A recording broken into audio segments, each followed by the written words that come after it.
आज जो हम टॉपिक पढ़ेंगे उस टॉपिक का नाम क्या है? टेंस। टेंस को हिंदी में क्या कहते हैं? समय। क्या कहते हैं?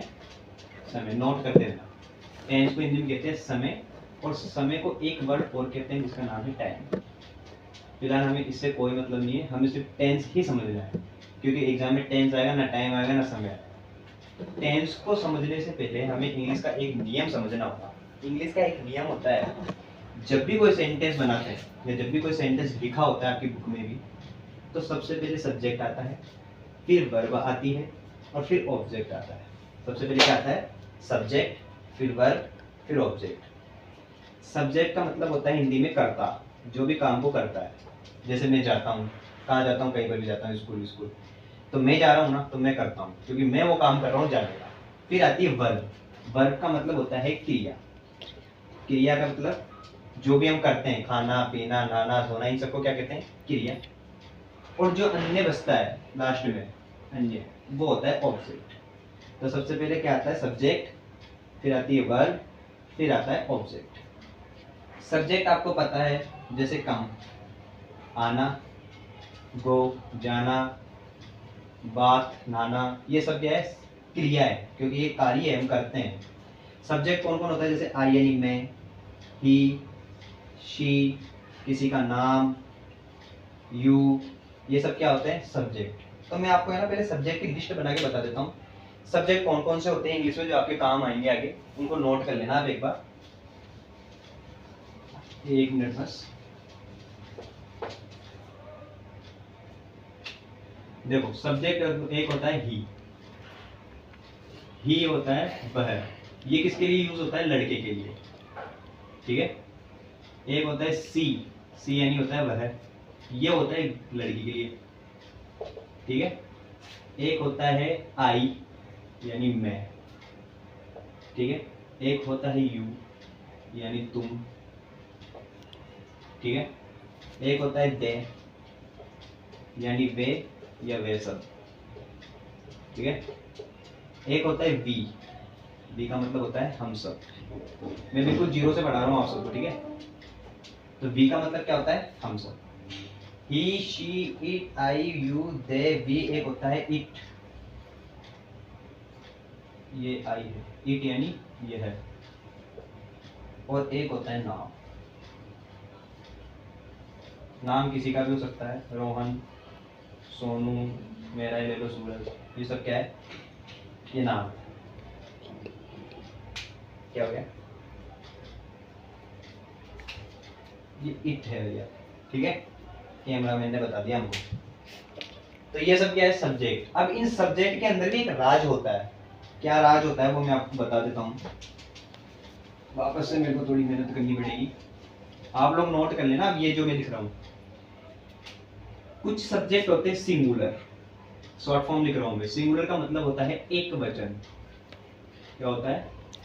एक वचन। कुछ सब्जेक्ट होते हैं प्लूरल यानी बहुवचन।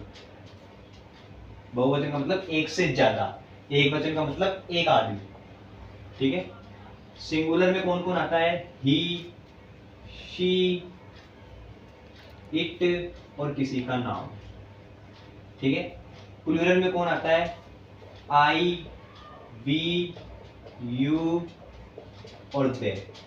अब आप बोलोगे कि आई का मतलब होता है मैं तो अकेला हूं, फिर ये बहुवचन में क्यों आया? ठीक है, ये बहुवचन में इसलिए आता है, ये एक्सेप्शन है। क्या है? एक्सेप्शन है, बोलते अपवाद, जिसको इंग्लिश में एक्सेप्शन बोलते हैं, अपवाद को। इसको श्रेणी ही बहुवचन दी गई है शुरू से, तो आई हमेशा बहुवचन होता है, एक वचन नहीं होता है। ये इंग्लिश का नियम है, इसको नोट कर लेना आप जरूर से। इसको कभी सिंगुलर नहीं है, सिंगुलर ओनली ये चार है, he, she, it, name, I, we, you, they. ये प्लूरल है, ये सिंगुलर है, ठीक है। इसको नोट कर लेना। वीडियो पॉज करके मैं फिलहाल मिटा रहा हूँ क्योंकि मेरे पास समय नहीं है, ठीक है। वीडियो पॉज करके इसका स्क्रीनशॉट ले लेना है, ये नोटबुक में नोट कर लेना। वहां तक सबको समझ में आ गया था। अब मैं आपको एक चीज बता देता हूँ, जैसे सब्जेक्ट बहुवचन भी होता है, एक वचन भी होता है, वैसे ही जो वर्ब होती है, वर्ब जिसको हम बोलते हैं हिंदी में क्रिया, नहाना धोना पीना खाना जो भी है, ये जो वर्ब होती है शुरू से ही बहुवचन होती है। बहुवचन होती है। क्या होती है? बहुवचन। बहुवचन को इंग्लिश में बोलते हैं प्लूरल। ठीक है। जो बहुवचन, ये जो क्रिया है जो बहुवचन होती है, तो इसका इसमें एक दिक्कत आती है इंग्लिश में। क्या आती है? जैसे मैंने बोला यू, यू के साथ मुझे ये कम जोड़ना है। क्या जोड़ना है? कम।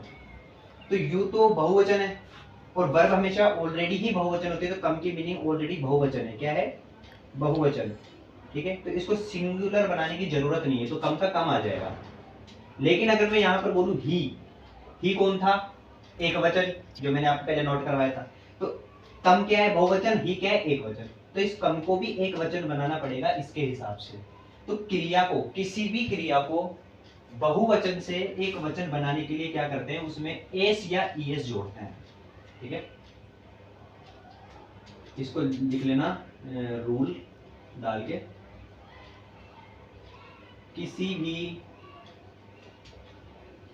क्रिया को, क्रिया का मतलब वर्ब, किसी भी क्रिया को बहुवचन से एक वचन बनाने के लिए, राइटिंग थोड़ी ऐसी आवाज आ रही है, उसको हिसाब से नोट कर लेना। बनाने के लिए उसमें एस या ई एस जोड़ा जाता है।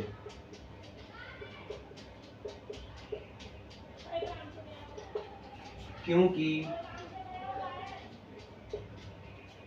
वर्ब हमेशा बहुवचन होती है।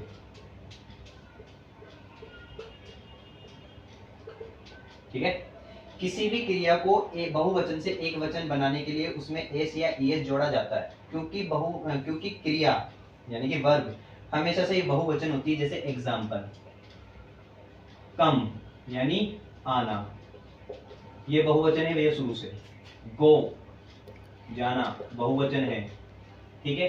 टेक, टेक यानी लेना, ये भी बहुवचन है। अब इनको एक वचन बनाने के लिए या तो इसमें एस जोड़ो या ईएस जोड़ो, इन सभी में। अब ये दिक्कत कहां आती है कि सर किसमें तो एस जोड़े, किसमें ईएस जोड़े, ये कैसे पता चलेगा? जैसे कम में हमने जोड़ा COMES, कम्स। ठीक है। गो है GOES, गोस। तो सर इसमें तो एस जोड़ा, इसमें ईएस जोड़ा, कैसे पता चलेगा कि किसमें एस लगाना है, किसमें ईएस लगाना है ना? तो ये मेन टॉपिक है। तो इससे आपको क्रिया को एक वचन बनाना सीख जाओगे। आप इसको नोट कर लेना, मैं मिटा दिया हूं वीडियो पॉज करके। ठीक है।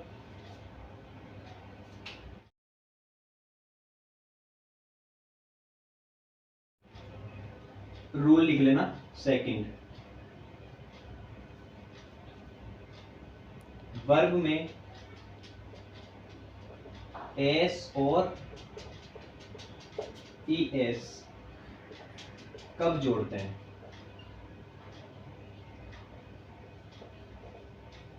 अब देखो सिंपल सा है, कोई किताब नहीं पढ़नी।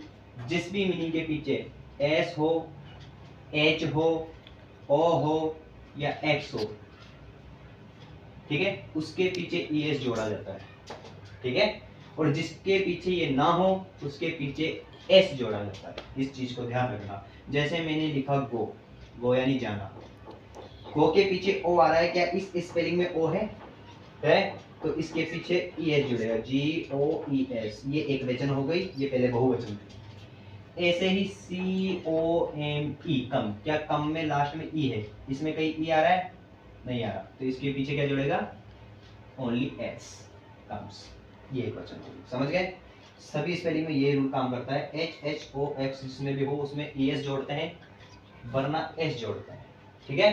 तो हमने पिछली बार पढ़ा था कि एस किस में जोड़ते हैं और ईएस किस में जोड़ते हैं। आपको समझ में आ गया होगा जहां तक है। ठीक है। इसको समझने की जरूरत क्यों पड़ी? एक नियम होता है SSPP, सब singular to singular, plural to plural. एक वचन के साथ एक वचन ही क्रिया आएगी, बहुवचन के साथ बहुवचन ही क्रिया आएगी। जैसे मैं बोलूं ही एक वचन है, इसके साथ एक वचन की ही वर्ब आएगी। यू बहुवचन है, इसके साथ बहुवचन की ही वर्ब आएगी। वर्ब हमेशा बहुवचन ही होती है, उसको एक वचन बनाने के लिए एस या ईएस जोड़ा जाता है, मैंने आपको बता दिया। क्लियर?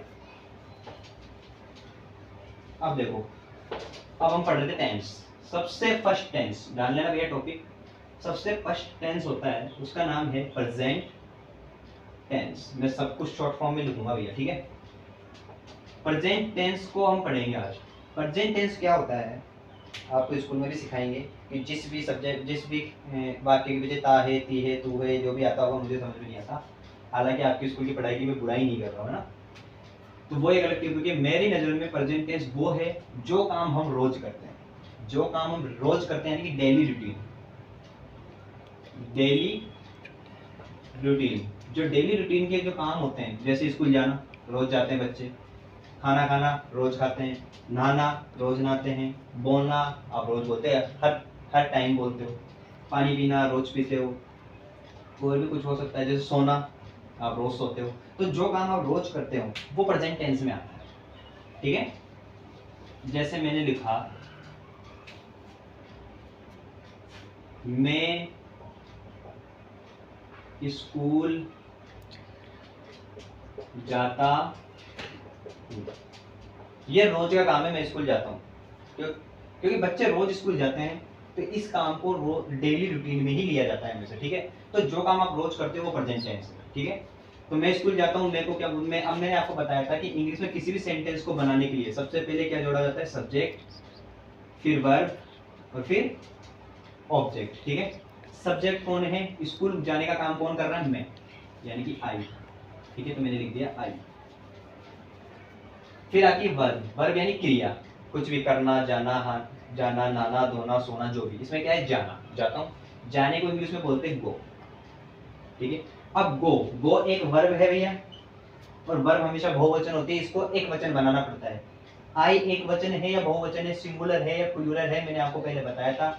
आई एक अपवाद है, एक्सेप्शन है, ये बहुवचन में आता है। तो हम गो से कोई छेड़छाड़ी नहीं करेंगे, क्योंकि ये भी बहुवचन है और ये ऑलरेडी ही बहुवचन है, ठीक है? तो गो का गो ही रहेगा। तो आई गो, कहाँ जा रहा हूँ? स्कूल, ठीक है? अब जो गो है और स्कूल, इसके बीच में टू आ जाएगा। अब ये टू क्या है, ये क्यों आता है हर जगह? आई गो टू स्कूल ही क्यों? मैं ऐसे तो लिख सकता हूँ आई गो स्कूल। टू है एक प्रीपोजिशन, ये तुम्हारा एक अलग टॉपिक है, मैं इस टू को इसलिए समझा रहा हूँ क्योंकि ये आ गया। टू एक प्रीपोजिशन है, ये एक स्थान को दूसरे स्थान तक, जो भी डिस्टेंस है, दूरी है, उसको जोड़ने के काम आता है। अभी जैसे मैं बोल रहा हूँ, मैं स्कूल जाता हूँ, कहाँ से जाऊंगा? पहले घर से ही तो जाऊंगा। घर से निकला, कहाँ पहुंचा? स्कूल। तो घर से लेके स्कूल की दूरी को जोड़ने के लिए टू आया है, ठीक है? दो स्थानों की दूरी को जोड़ने के लिए टू का प्रयोग किया जाता है। टू एक प्रीपोजिशन है, जो हम नेक्स्ट टॉपिक में पढ़ेंगे टेंस के बाद। तो आई गो टू स्कूल। अब ये, इसकी जगह ये होता, वह स्कूल जाता है, ठीक है? इसको मिटा देता हूँ, ये आपको समझ में आ गया होगा। वह स्कूल जाता है, रोज जाता है, प्रेजेंट टेंस का है, आपको पता है। प्रेजेंट टेंस में ये रोज स्कूल जाता है, डेली रूटीन का काम है उसका। वह को इंग्लिश में बोलते हैं ही। लड़का है वो, जाती है नहीं, जाता है, तो लड़का है तो ही। जाने, सब्जेक्ट आ गया, अब क्या आएगी? वर्ब। वर्ब क्या है? गो, तो मैंने लिखा गो। अब आपको पता है एसएसपीपी का नियम, एसएसपीपी। सब्जेक्ट सिंगुलर तो सिंगुलर ही वर्ब आएगी, सब्जेक्ट प्लूरल तो वर्ब भी प्लूरल आएगी। ही है एक वचन, सिंगुलर, मैंने आपको बताया था। और क्रिया हमेशा बहुवचन होती है। अब इसको एस या ईएस लगा के सिंगुलर करेंगे इसके लिए, क्योंकि ये एक वचन है, तो इसको भी एक वचन ही करना होगा। तो जीओ, मैंने आपको एक स्पेलिंग बताई थी, SHOX। जिस भी स्पेलिंग के पीछे एच हो, एस हो, एच हो, ओ हो, एक्स हो, उसके पीछे ES जोड़ा जाता है। इसमें ओ आ रहा है, इसमें भी ओ आ रहा है, तो इसमें ES जोड़ देंगे। क्या जोड़ देंगे? ES। Goes, he goes. और क्या, कहाँ जा रहा है? स्कूल, तो पहले आएगा टू, क्योंकि घर से स्कूल जा रहा है। दो स्थानों को जोड़ने के लिए प्रीपोजिशन का प्रयोग करते हैं, जिसका नाम है टू। तो ही गोज टू स्कूल। इसका हमेशा ध्यान रखना भी है, दो स्थानों को जोड़ने के लिए हमेशा टू का प्रयोग किया जाता है, ठीक है? ये है प्रेजेंट टेंस। एक दो वाक्य और कर लेते हैं, बाकी काम कल पढ़ेंगे। जैसे मैंने बोला, हम आते हैं, ठीक है? हम आते हैं, रोज आते हैं। कहाँ आते हैं, चलो लिख देते हैं, मंदिर आते हैं। हम मंदिर आते हैं। रोज का काम है भाई मंदिर आने का, ठीक है। तो डेली रूटीन का वाक्य, मंदिर रोज जाते हैं, नहीं जाते तो जाया करो, बुद्धि काम करे। तो हम मंदिर आते हैं। हमको इंग्लिश में क्या कहते हैं, क्योंकि सबसे पहले सब्जेक्ट आएगा, फिर वर्ब आएगी, फिर ऑब्जेक्ट आएगा। हमको इंग्लिश में कहते हैं वी। वी क्या है, प्लूरल है भैया, बहुवचन है, तो क्रिया भी क्या आएगी, बहुवचन।